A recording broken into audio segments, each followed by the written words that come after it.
Graça e paz, queridos. Vamos falar um pouquinho sobre fé.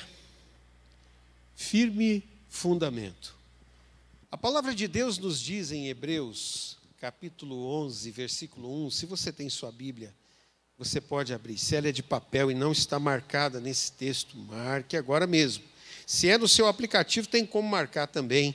Então, acesse aí e leia comigo. Hebreus, capítulo 11, versículo 1, diz assim: Ora, a fé é a certeza daquilo que esperamos. É a prova das coisas que não vemos. Vamos orar? Amado Deus, eu coloco nas tuas mãos essa tua palavra. Ó Deus, buscando ao Senhor, o Senhor falou tão profundamente ao meu coração nesse texto. E eu te peço, ó Deus, que pela tua misericórdia, o Senhor também fale aos corações nessa noite. As pessoas que estão aqui comigo no templo, as pessoas que estão nos assistindo pela internet nesse momento, e as que ainda verão essa mensagem no tempo em que ela ficará exposta ali, ó Deus. Em nome de Jesus, provenha que a ação do teu Espírito Santo possa realmente transformar os corações, que possamos sair daqui, ó Deus, diferentes de como entramos, que as pessoas que ouvirão essa mensagem possam ser transformadas pelo poder da tua palavra, em nome de Jesus. Amém.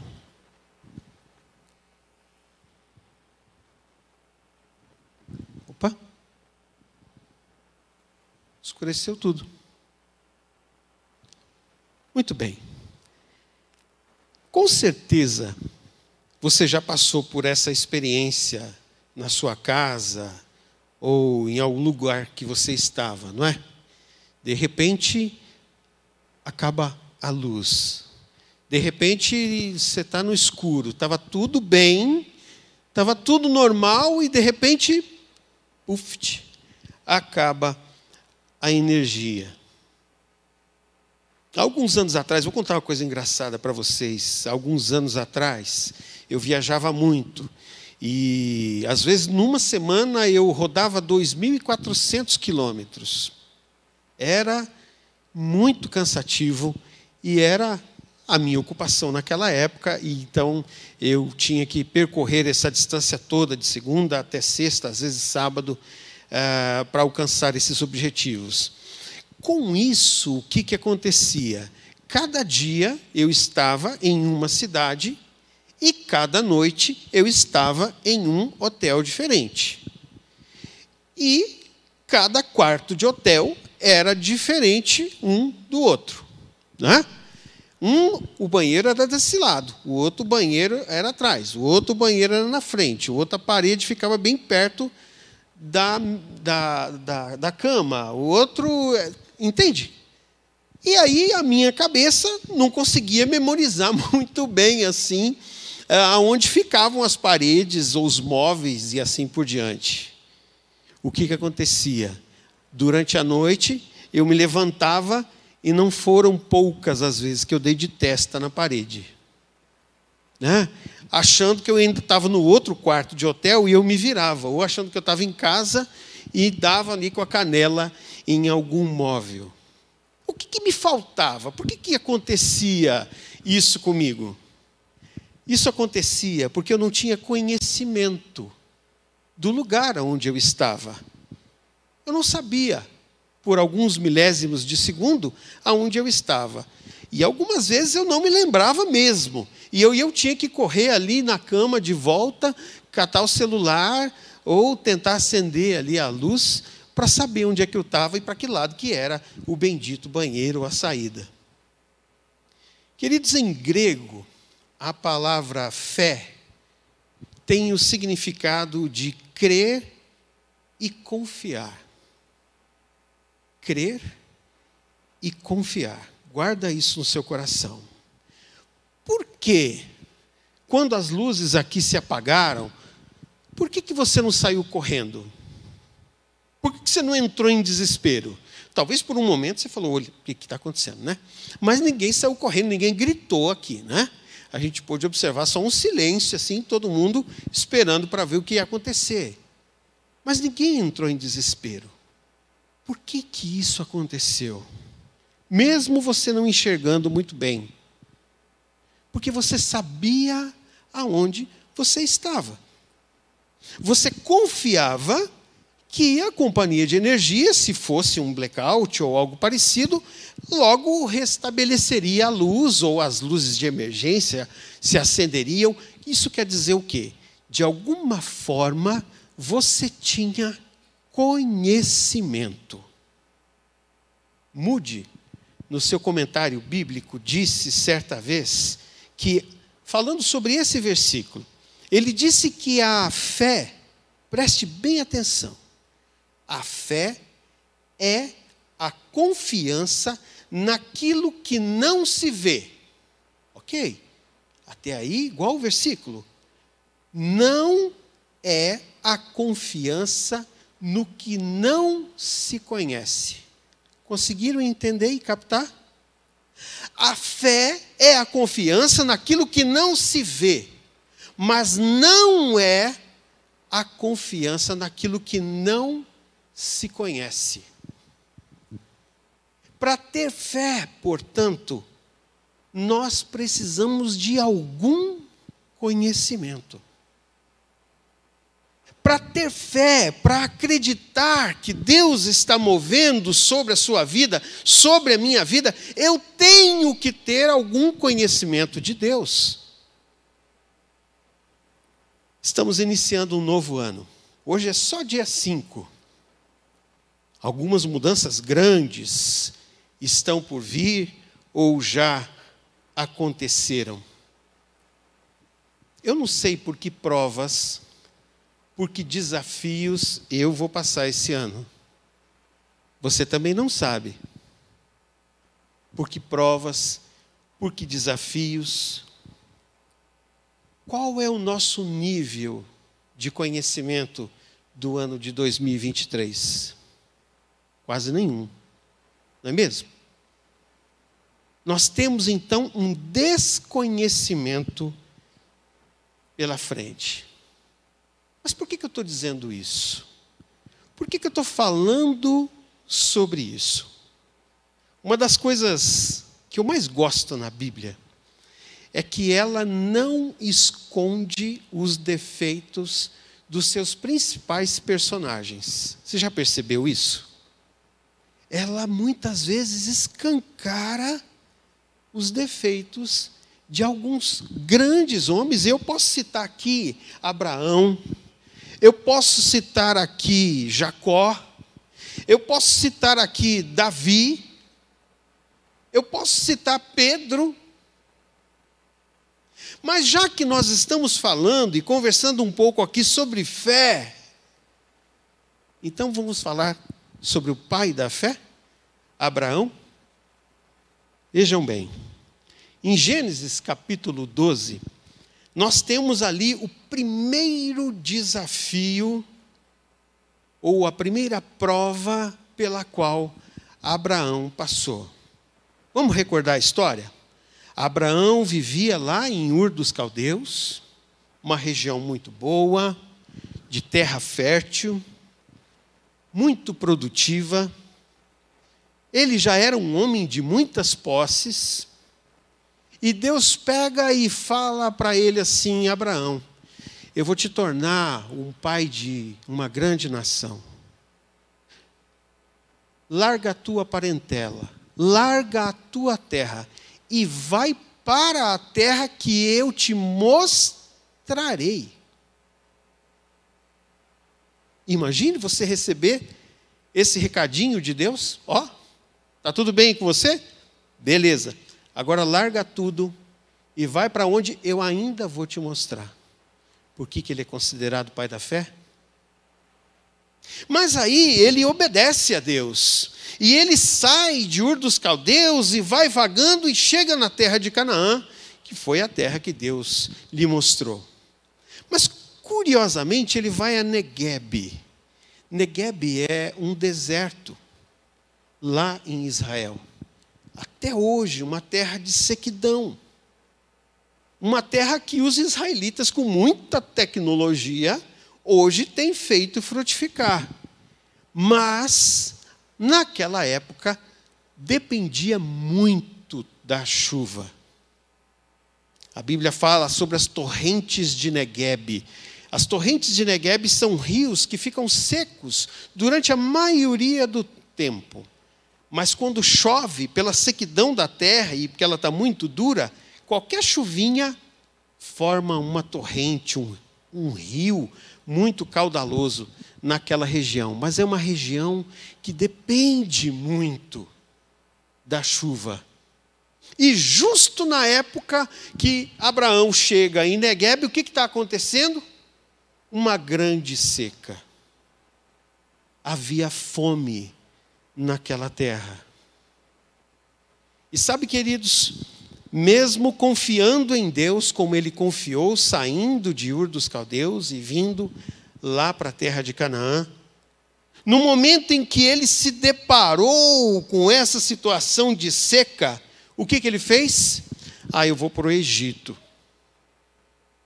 Se você olhar, e eu quero que você depois leia o capítulo 12 de Gênesis, ele não consulta a Deus. Dá uma olhada lá depois para você ver. Ele toma a decisão de partir para o Egito. Existe uma curiosidade em ele ter ido para o Egito. Sabe por quê? O Egito, e principalmente aquela região onde ele foi, era muito parecida com a terra dele, a terra de Ur, em Harã. É uma terra, no Egito existe o rio Nilo, certo? E até hoje, o rio Nilo alaga aquelas regiões baixas, traz muito sedimento sobre a terra, e a terra fica muito fértil. E eles podem aproveitar a água do rio Nilo e fazerem irrigação. Desde muitos anos faziam isso, e naquela época também. E Abraão fica sabendo disso e fala assim: quer saber? Eu vou dar uma forcinha para Deus. Escuta aqui. Você já deu uma forcinha para Deus? Você que está me assistindo na internet, você já deu uma forcinha para Deus? Não conta para ninguém. Fica só entre nós. Eu já dei umas forcinhas para Deus, sabe?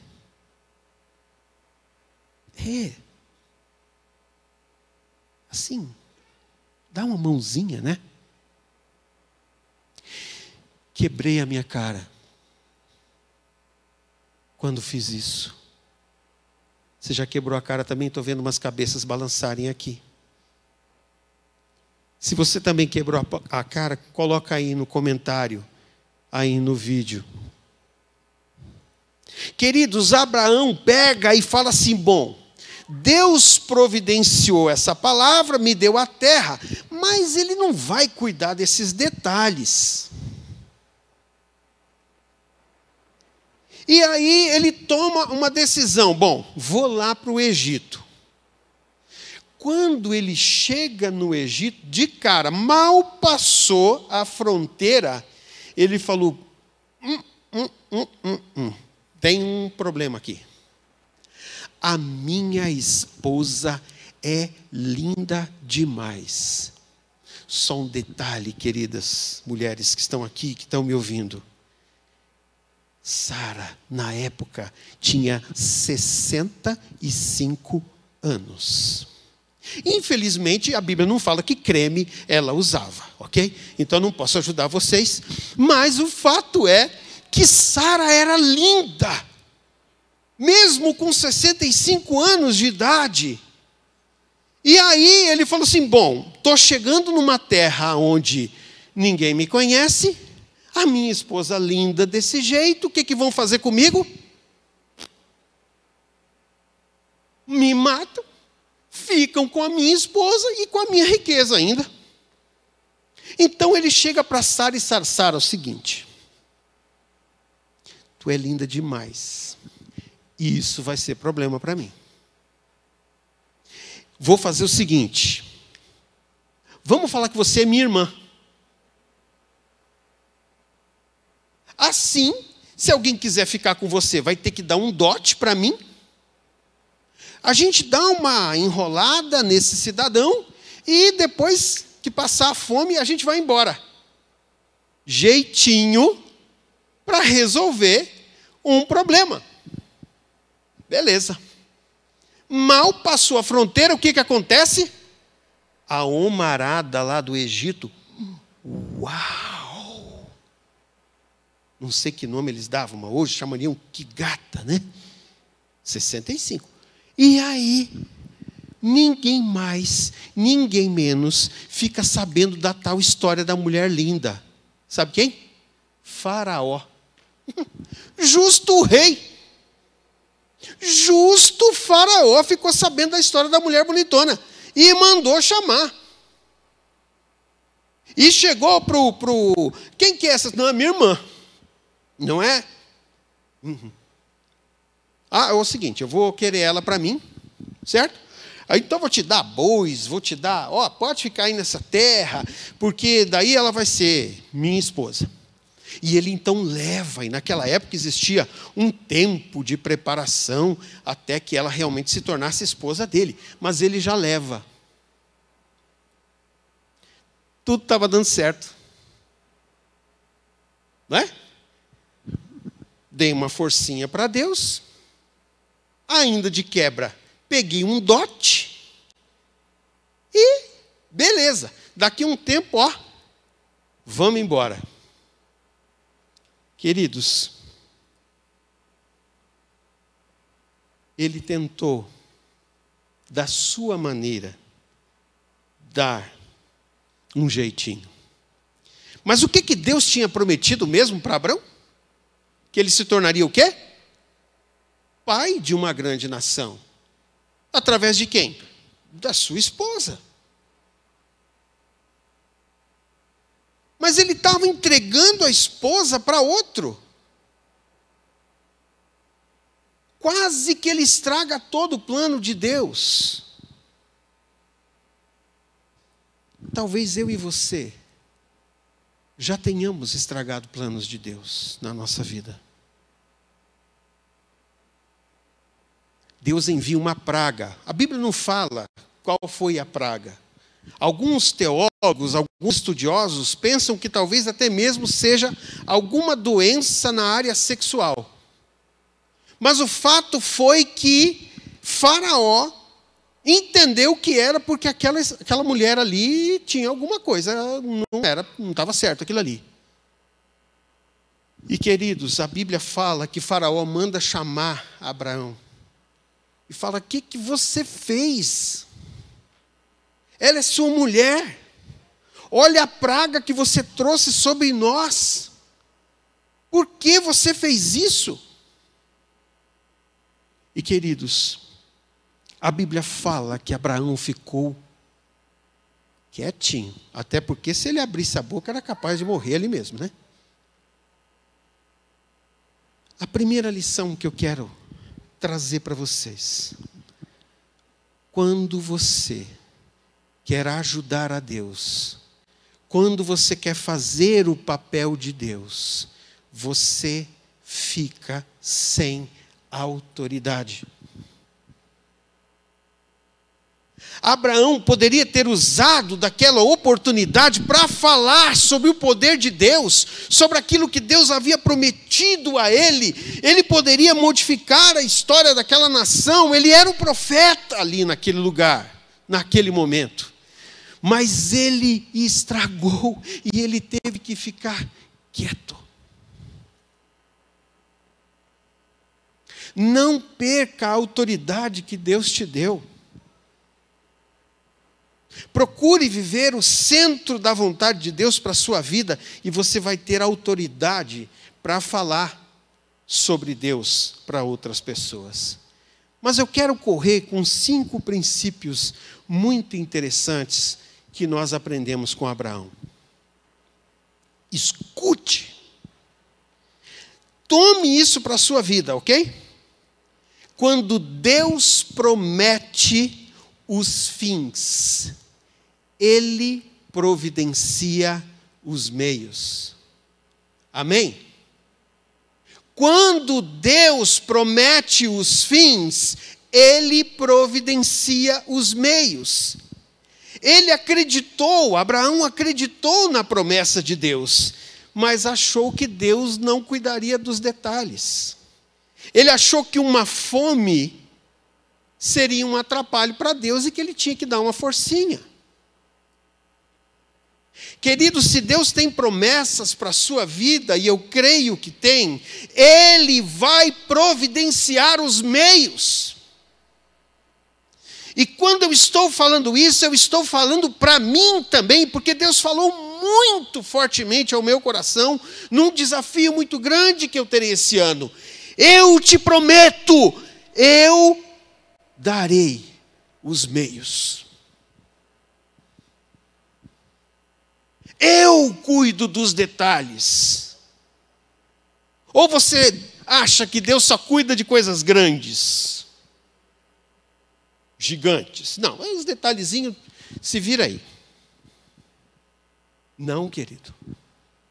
Não. Cada segundo da sua vida, cada decisão, por menor que seja, é importante para Deus. A segunda, a fé nos falta, porque nosso Deus é pequeno demais. Não que Deus seja pequeno demais, mas aos nossos olhos, conseguiu entender? Aos nossos olhos, nosso Deus é pequeno demais. Abraão ainda não conhecia muito bem a Deus. Ele era de uma região pagã. Ele estava começando a sua caminhada com Deus. E aí eu te faço uma pergunta. Você está buscando conhecer a Deus? Fidelis, como é que eu faço isso? Palavra de Deus, oração, comunhão com outros queridos que estão buscando a presença de Deus, busca de santidade.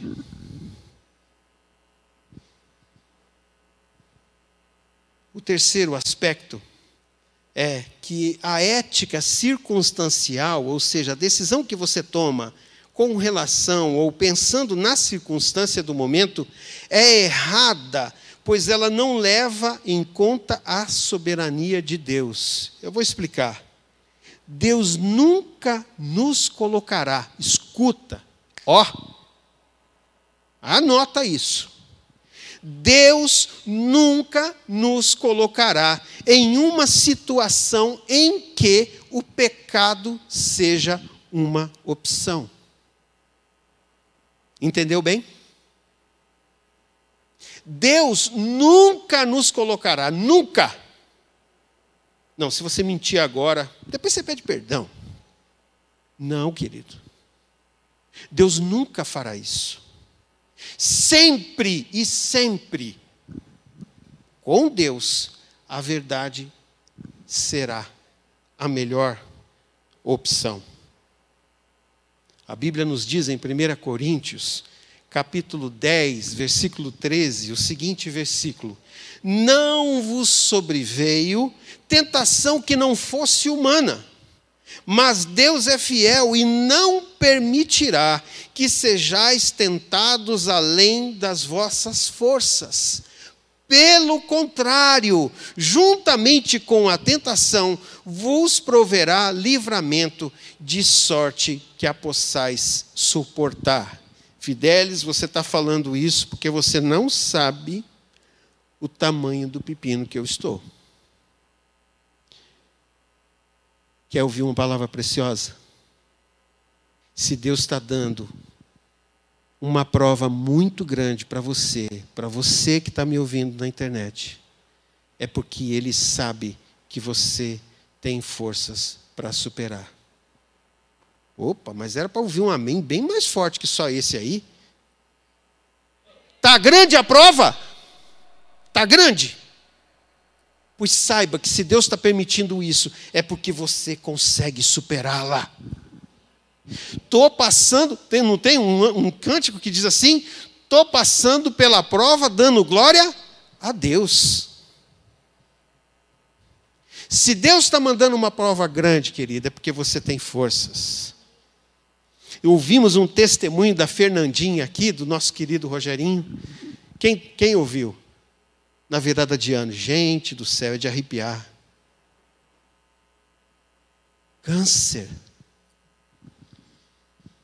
Falei com ela durante todo o processo e todas as vezes que falava com ela, sorriso no rosto.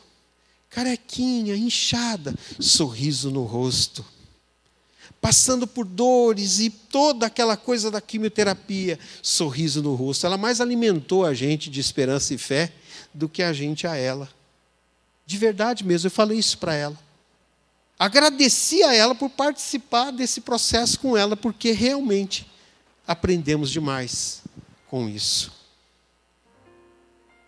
Não existem atalhos para a santidade, é o quarto princípio. Deus envia provas para desenvolver a nossa fé e não para destruí-la. Naquelas minhas andanças que eu falei com vocês, eu passava por regiões de plantação de eucalipto. E eu percebi uma coisa. Os eucaliptos que ficavam assim na margem, eles eram maiores que os que ficavam lá para o meio. E me veio uma pergunta. Mas por que o da beirada, que pega sol, que pega vento, que pega toda a intempérie, né, que está vindo de testa ali para todo o negócio, é mais grosso do que aquele do meio? E aí eu comecei a observar um pouco mais, e às vezes eu via um eucalipto quebrado lá no meio da plantação. Plantação de eucalipto não dá bicho, sabe? Não dá animais assim, muito raro. Dá algum tipo de animal, porque é o deserto verde que eles chamam, né? E eu vi aquele eucalipto quebrado lá no meio da plantação. Um dia eu falei com um agrônomo, falei assim, opa, é hoje que eu tiro essa dúvida. E perguntei para ele, escuta, eu tenho observado que os eucaliptos da beirada são mais grossos. E os lados do meio, às vezes você acha um no meio quebrado. Aí ele pegou e falou assim, Fidelis, quero te ensinar duas coisas sobre plantação de eucalipto. A primeira, por que o da beirada é mais grosso? Justamente por causa da intempérie. Ele segura o vento. Para se segurar, ele afunda mais as raízes. Ele pega a água mais profunda e ele pega mais água do que o do meio. As suas fibras são mais fortes. Por quê? Porque ele faz muita força ali, segurando o vento.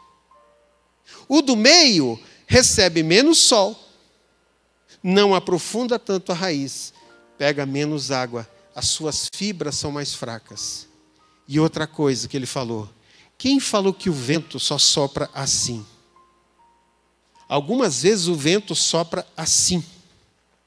E quando ele sopra assim, ele pega o eucalipto lá no meio e quebra ele. Porque ele não está preparado para o vento. Escute. Se Deus está enviando provas para a sua vida, se Ele enviará provas na sua vida durante esse ano de 2023, saiba que Ele está fazendo isso para te fortalecer, para que você afunde as suas raízes nele, para que você tenha acesso à água do Espírito Santo de Deus, que vai renovar a sua vida, que vai te fazer crescer, que vai te fazer fortalecer. Você acredita nisso?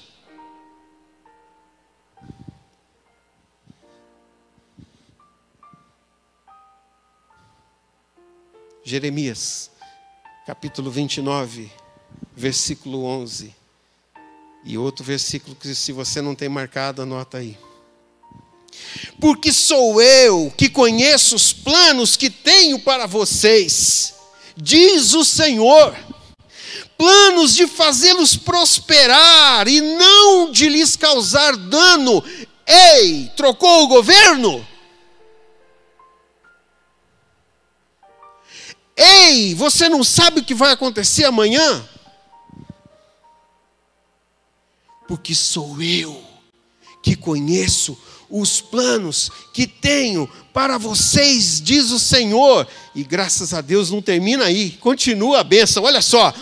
planos de fazê-los prosperar, aleluia, e não de lhes causar dano, planos de dar-lhes esperança e um futuro. Eita glória! Quando a nossa fé falta, Deus permanece fiel. Se somos infiéis, Ele permanece fiel, pois de maneira nenhuma pode negar-se a si mesmo. 2 Timóteo 2,13. Mas qual o primeiro passo, então, para ter essa fé? Eu não tenho fé, Fidelis. Eu não confio em Deus. Porque pela graça sois salvos por meio da fé. E isto não vem de vós, é dom de Deus. Se você acha que a fé é sua, lê do engano. A fé é dom de Deus. Você quer ter fé? Peça. E se prepara. Porque não vai vir bonança. Vai vir prova. Mas ela vai te fortalecer, não vai te destruir. Primeiro passo também, para que você tenha essa fé, é se entregar ao Senhor Jesus Cristo. Você já tomou essa decisão? De entregar a sua vida ao Senhor? De tê-lo como Senhor da sua vida, para que tudo isso que eu falei, toda essa construção que eu fiz, possa ser real na sua vida. Isso é para quem confia no Senhor. Isso é para quem tem Jesus no seu coração. Porque Deus amou o mundo de tal maneira que deu seu Filho unigênito, para que todo aquele que nele crê não pereça, mas tenha a vida eterna. Escuta mais esse versículo que eu vou dizer agora. Assim como diz o Espírito Santo, hoje, se vocês ouvirem a minha voz, não sou eu que estou falando. Se vocês ouvirem a minha voz, não endureçam o coração. Hebreus, capítulo 3, versículos 6, 7 e 8. Abaixe sua cabeça. Eu não sei nem o que você está passando, nem muito menos sei o que você vai passar. Mas você ouviu a voz de Deus hoje. E o primeiro apelo que eu quero fazer nessa noite é: se você não tomou uma decisão por Jesus Cristo, se você ainda não tem a confiança e a fé suficiente de acreditar que Deus vai mover até mesmo nas dificuldades para te abençoar, então tome uma decisão por Jesus Cristo hoje. Escuta, não endureça o seu coração. A oportunidade que Deus está te dando no início do ano, olha a preciosidade. Um ano todo pela frente que Deus te permitiu chegar. Se você ainda não tomou uma decisão por Jesus, faça isso hoje, faça isso agora. Não endureça o seu coração.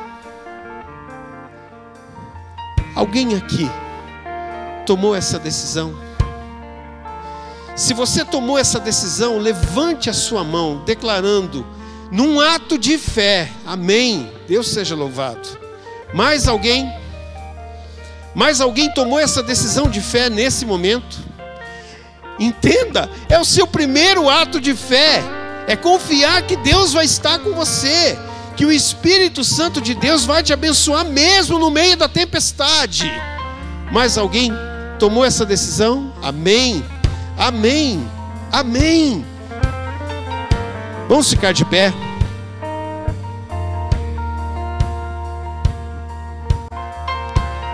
Eu quero pedir a essas pessoas que tomaram essa decisão, quero pedir que vocês venham à frente. Haverão intercessores que vão orar por você aqui. Saia. Você já tomou o primeiro passo, você levantou a sua mão. Agora venha à frente e declare publicamente diante de Deus, não dessas pessoas aqui, que você está confiando no Senhor. Vamos lá? Pode vir. Não precisa esperar ninguém. Pode vir aqui.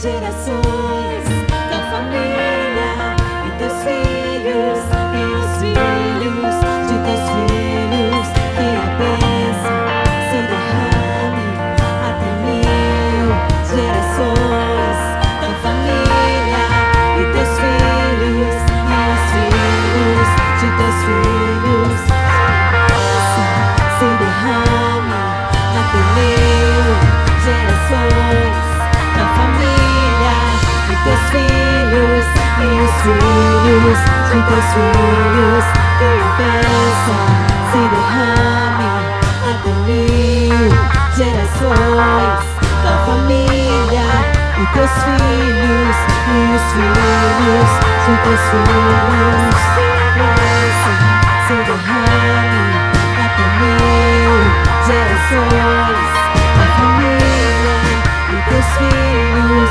e os filhos de teus filhos.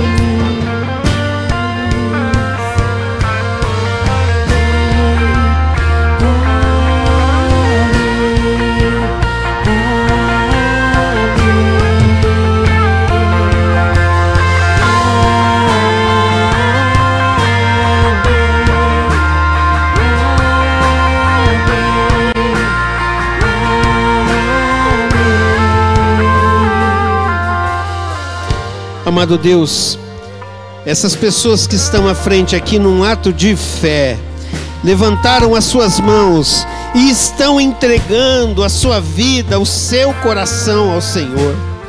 Deus, só Tu sabes pelas provas e pelas dificuldades que talvez eles estão passando. Deus, em nome de Jesus, honre a fé, Senhor, que eles estão depositando nas Tuas mãos. Faça-os, ó Deus, sentir a doce presença do Teu Espírito Santo a partir desse momento. Que nós, como igreja do Senhor, possamos ajudá-los nessa caminhada de fé, Pai. Oh Deus, esteja conosco, Senhor. Esteja nos abençoando. Esteja abençoando esses que estão aqui, Senhor. E eu faço isso, Deus, confiando no Senhor e orando em nome de Jesus. Amém.